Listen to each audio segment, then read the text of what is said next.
Esto se va a poner chingón. Bueno, pues si no te enteraste, hubo un debate entre Lorenzo Córdoba y Sergio Gutiérrez Luna. Y obviamente, ¿a quién crees que barrieron? ¿A quién crees? Pues sí, al dato protegido. Bueno, en este debate se plantea el tema de la sobrerepresentación, donde Lorenzo Córdoba desmitifica el tema de la sobrerepresentación de Morena. Y bueno, dejamos todo el audio donde se resume todo el debate. ¡Corre la dato protegido! A ver, yo no voy a entrar en la lógica de descalificaciones ad hominem personales, pero sí llama la atención que se diga, digamos, que se apele a la deshonestidad y luego no se digan las cosas tal como son.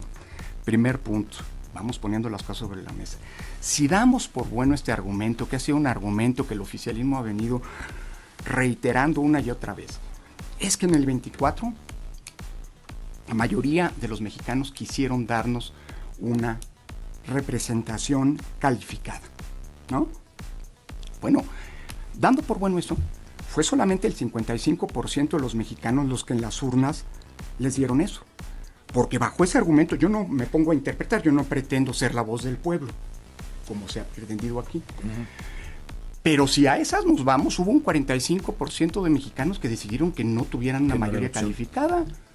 Entonces, si hay un 55% que quiere una mayoría calificada y que no representa una mayoría calificada por sí, ¿por qué ese 55% se impone como una mayoría calificada sobre el 45% que no? Si a esas nos vamos. Primer punto. Segundo punto. Hablando de deshonestidad, en efecto, llama mucho la atención que el señor diputado Gutiérrez Luna, que en el 2021 no solo era representante de Morena, sino también era presidente de la Cámara. Y aquí no, yo no me pongo a juzgar la eticidad de eso, ¿eh? Cuando eres presidente de la Cámara, no representas un interés partidista. Cuando eres representante de un partido, sí, bueno, pues se dio esta circunstancia, pues que tenía esta doble cachucha el señor diputado. No solamente, digo, si ponía atención en las discusiones del Consejo General, no solamente presenció un cambio de criterio con esto que llamábamos de la afiliación efectiva. De la afiliación efectiva, sí. Porque eso cambió, ¿eh? Tan cambió que impidió que, por ejemplo, los diputados que claramente, o los candidatos que claramente eran de Morena, participaran bajo las siglas de sus partidos aliados para burlar la Constitución, como había pasado en el 2018. Y tan tuvo efecto eso, que mira qué cosa. Después de 2012, 15 y 18, con ese cambio de normas, por primera vez, ni Morena, ni el PT, ni su nuevo aliado ahora, el Partido Verde, tuvieron más del 8%, ni en lo individual, ni juntos. O sea que ese criterio sirvió. Pero además, venir a decir que después, en el 24, hubo quienes pretendíamos que se cambiaran los criterios en el INE, es faltar a la realidad. Porque en el 2021 también quisimos cambiar, no solo lo de afiliación efectiva, hubo algunos consejeros que hicimos 2 veces la propuesta al Consejo General de cambiar el modo de asignar los diputados de representación proporcional para garantizar lo que la Constitución quería desde 1996. Dice aquí el diputado que un grupo de activistas quería quitarle a Morena y a sus aliados la posibilidad de cambiar la Constitución. No es un grupo de activistas. Es lo que dice la Constitución en su exposición de motivos desde 1996, que ninguna fuerza política pueda por sí mismo cambiar la Constitución. Nada más que cuando se puso esto en la Constitución, seamos honestos, la ley y la propia Constitución consideraban a las coaliciones de varios partidos y a los partidos como si fueran un solo partido político. Es decir, este límite a la sobrerepresentación, cuando se puso esto y que tenía ese propósito de que ninguna fuerza política pudiera cambiar la Constitución por sí sola, era una fuerza política en lo individual o una fuerza política coaligada con otras.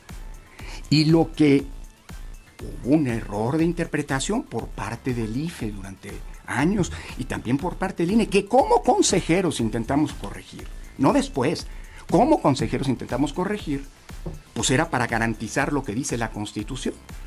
¿Y sabes qué pasó? Esto de venir a decir es que en 24 querían aplicar cosas que no se aplicaron, no es cierto. Desde 2021 hubo 4 consejeros que planteamos un cambio en la interpretación para hacer prevalecer a la Constitución. ¿Qué hicimos en 24? Pues volvimos a repetir lo que habíamos planteado 3 años antes y que, lamentablemente digo yo, pues no generó una mayoría, perdimos esa votación, 4 consejeros contra 7 votos. Dicho lo anterior, también hay que reconocer una cosa, no lo digo yo. Por primera vez en 2024 cambiaron las cosas, porque aplicando el mismo criterio que se había venido aplicando hasta entonces, por primera vez estábamos en la hipótesis de que se iba a cumplir lo que la Constitución no quería.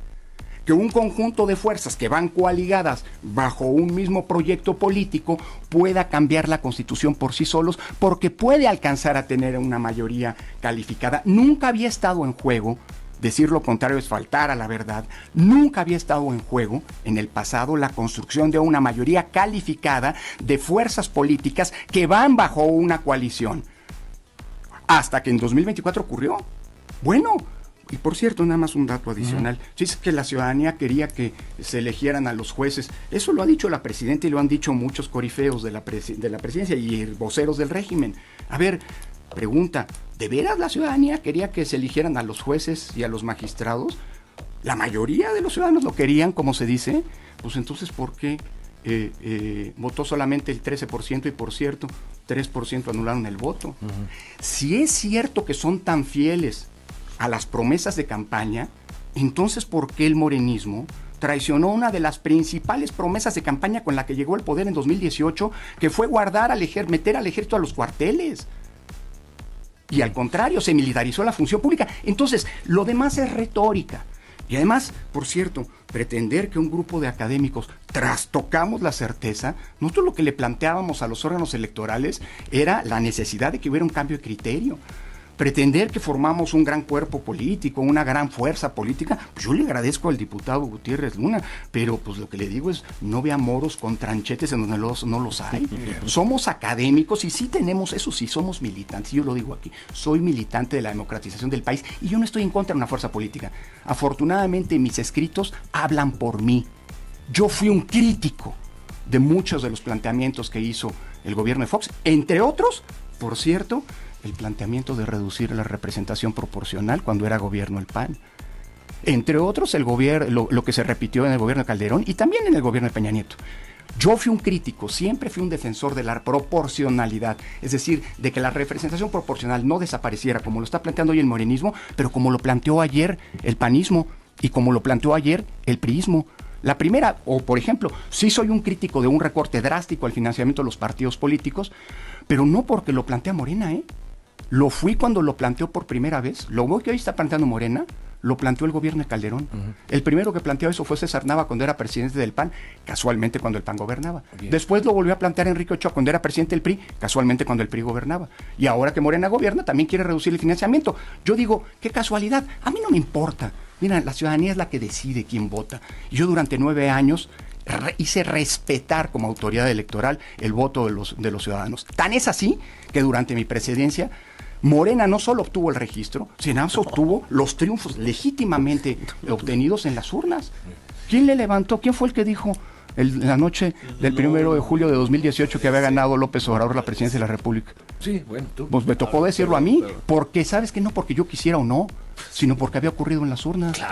Claro, pero por eso mismo lo que no se vale es pretender en la mesa ganar lo que no se gana en las urnas, porque en las urnas Morena y sus aliados no ganaron las 2/3 partes que hoy tienen en la Cámara de Diputados ni en el Senado, pero los arreglos mafiosos con los que se consiguió esa mayoría en el Senado, eso los dejo de lado. Aquí estamos hablando del tema de los diputados. Del tema de la estructura. Así que, cuidado, lo que sí obtuvo Morena y yo defiendo haya obtenido es el 55%, porque no se vale en la mesa pretender ganar lo que no tuviste en las urnas, y ese es el verdadero dilema.